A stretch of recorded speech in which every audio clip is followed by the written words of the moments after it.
किसी जंगल में परिंदे और जानवर मिलकर रहा करते थे। उसी जंगल में एक खुदगर्ज और मक्कार चमगादड़ भी रहती थी, जो अपनी ज़रूरत के मुताबिक कभी परिंदों में शामिल हो जाती और कभी ज़मीनी जानवरों में। एक दिन किसी बात पर जानवरों और परिंदों में लड़ाई हो गई।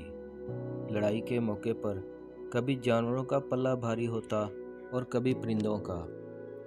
मक्कार चमगादड़ जब देखती कि जानवरों का पलड़ा भारी है तो वो उनके साथ मिल जाती और कहती, चूँकि मैं बच्चे देती हूँ और अपने बच्चों को दूध भी पिलाती हूँ, इसलिए मैं भी जानवर हूँ।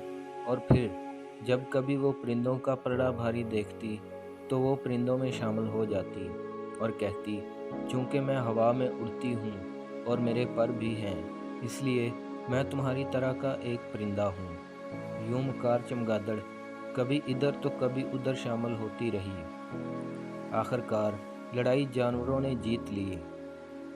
ये सूरत हाल देखकर चमगादड़ जानवरों की तरफ आ गई ताकि उनके साथ मिलकर फतह की खुशी मनाए, मगर उसकी खुशी तब खाक में मिल गई जब जानवरों ने उसको ये कहकर निकाल दिया कि तुम एक परिंदा हो, क्योंकि तुम हवा में उड़ती हो और तुम्हारे पर भी हैं।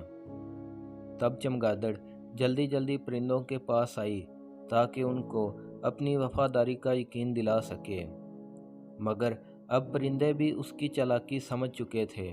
उन्होंने भी उसे ये कहकर अपने गिरोह से निकाल दिया कि तुम परिंदा नहीं हो बल्कि एक जानवर हो, क्योंकि तुम बच्चे देती हो और अपने बच्चों को दूध भी पिलाती हो, इसलिए परिंदों में तुम्हारे लिए कोई जगह नहीं।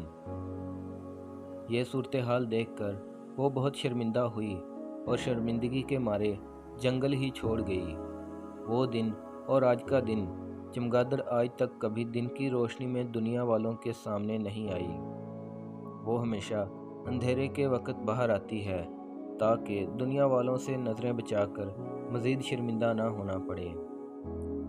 अज़ीज़ दोस्तों, ज़िंदगी में कभी भी मुनाफ़िक़त और चालाकी से काम नहीं लेना चाहिए। जिसके साथ ताल्लुक़ बनाओ फिर उसके साथ खुलूस और वफ़ादारी का सबूत दो, वरना लोग चमगादड़ कहेंगे।